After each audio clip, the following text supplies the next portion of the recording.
Assalomu alaykum, hurmatli obunachilar. Bugun ziyoratdamiz Sultonbog'da. Yuqorida bilasizlar, tog' bor. Tog'ning ustida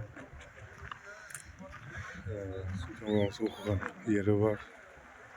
Unchalik tarixiy emasman. Tosh o'qib o'tganda tosh erigan deydi. Shunday tuyalar, otlar minib sayohat qilasizlar. Bu yoqda yana bir yo'llar boshlayapti ekanlar. Tağda mesela aytganda tros qo'yib, bu tağdan bu tağda asıl o'tadigan gap nusxasi sayohat etish uchun yo'llar ishlayotirda. Ertang birda bir nima desam ekan, turistik zona qilayotirda.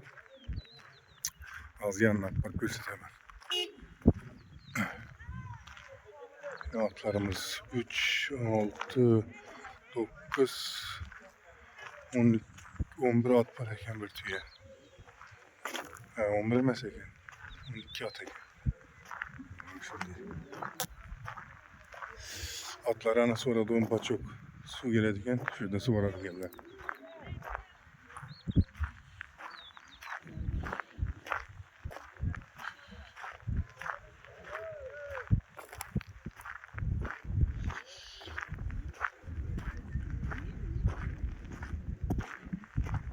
Turistik zona kılacak da bir yukarına gitmişiz.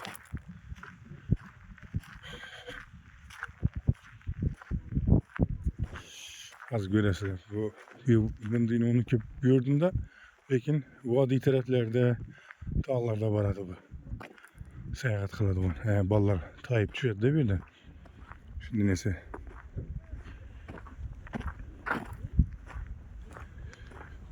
Şimdi.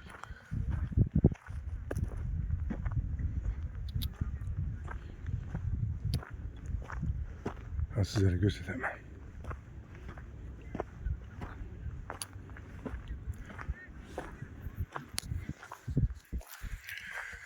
Evet, piratımız.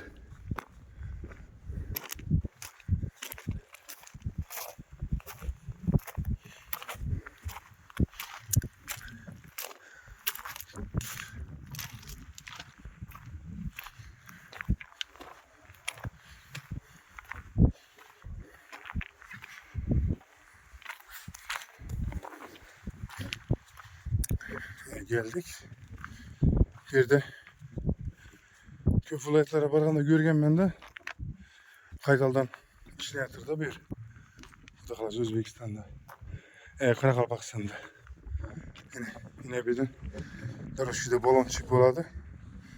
Tayyip oraya kaçıyoruz. Balonçuk bilen. Uzaklığa bir keminde bir 100 metre var belentli oturası da şippatayız. Bir yakta ya bu.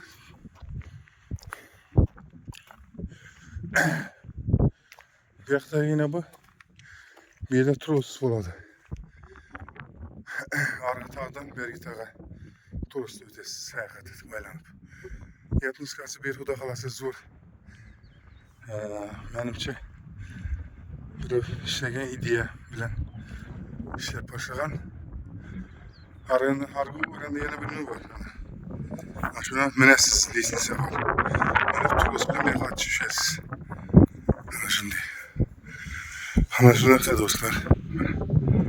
Az Karatağ'damız. Özlemimizi Sultonbog'a. Bilmeyenler, Karakalpakisan Respublikası İlkala rayonunda joylashgan yer.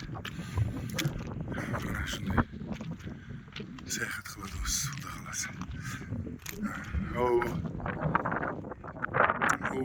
Yuqoridan masala ishlab boshlaydilar.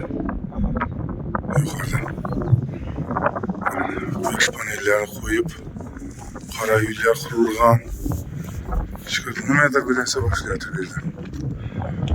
Dostlar shunday, xudo xolasa bu ham o'zimiz nima desam ekan, zo'r bir sayohat qiladigan nimaga maskana aylanardi bu yer. Mana shunday.